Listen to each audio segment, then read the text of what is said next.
Oo, tatanggalin ko nga yung pinch. Pero syempre, unhealthy na yun eh. So, kung gusto nyo makarecover kagad. Pero hindi, kailangan magpa-check up pa rin kayo para mabigyan kayo ng tamang vitamins para sa inyo. Higa kang patagilid, ma'am.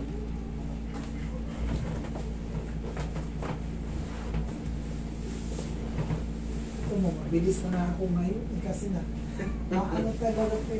Dati hindi ka ba makamabilis? Wala, hindi talaga ako makaano. Kailan ba kayo nagpunta sa akin?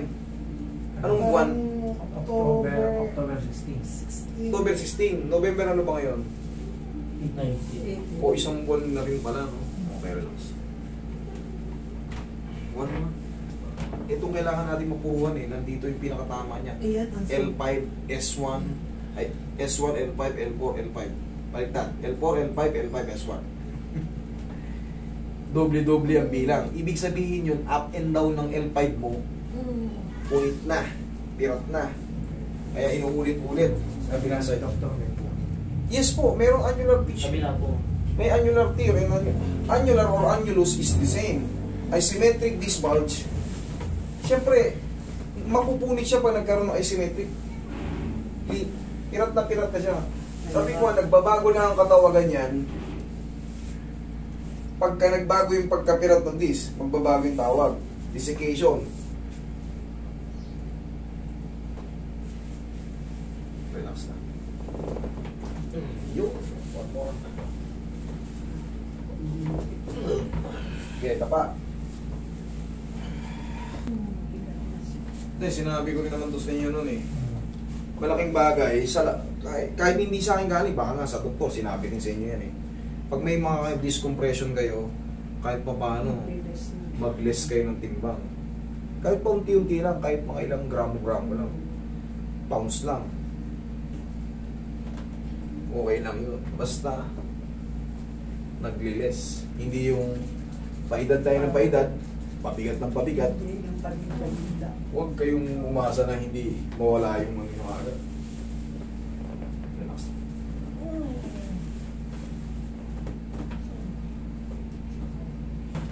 Diyan ka lang, ma'am.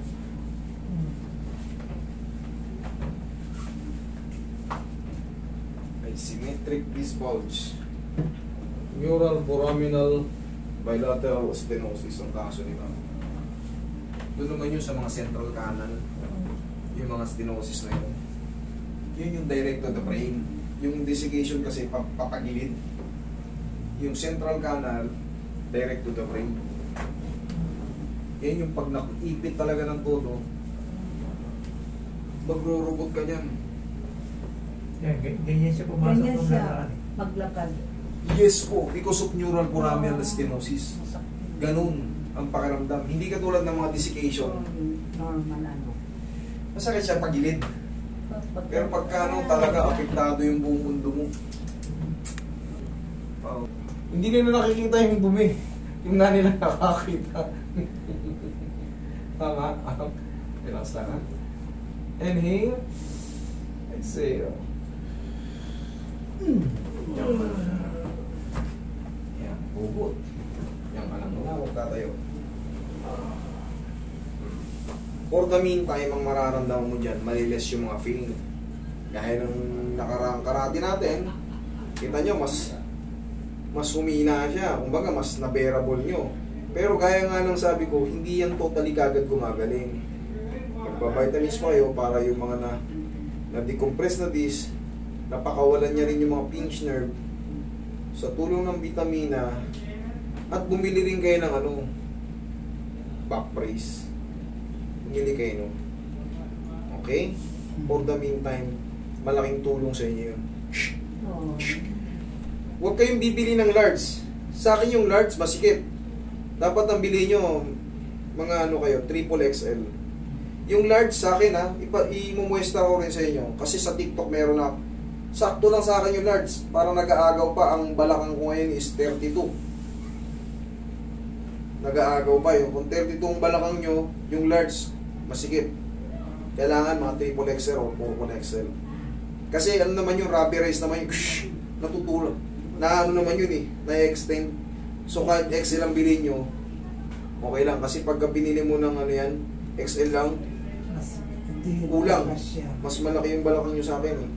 Triple XL. Okay? Upo kayo. Anong tawag doon po, Master? Back brace. Kaya mo ba dati bumayo ng ganyang kabilis? Okay, lakad.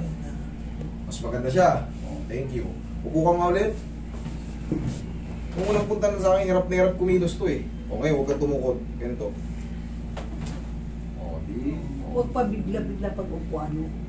Huwag lang yung pag ganito, yung parang, yung parang... yung ganyan, no? Oo. Siyempre yung, Ay, ano? yung compression, nauulit eh. Ganyan po ako umupo kasi Ay, nahihirapan kaya na nga po pala. ako eh. Parang Kailangan talaga meron kayong, tinatapon ko na yung aking balakang. Katawan. Katawan. Kasi Kasi mabigat. hindi na talaga yung daan. hindi na kayang i-hold eh, no? Hindi.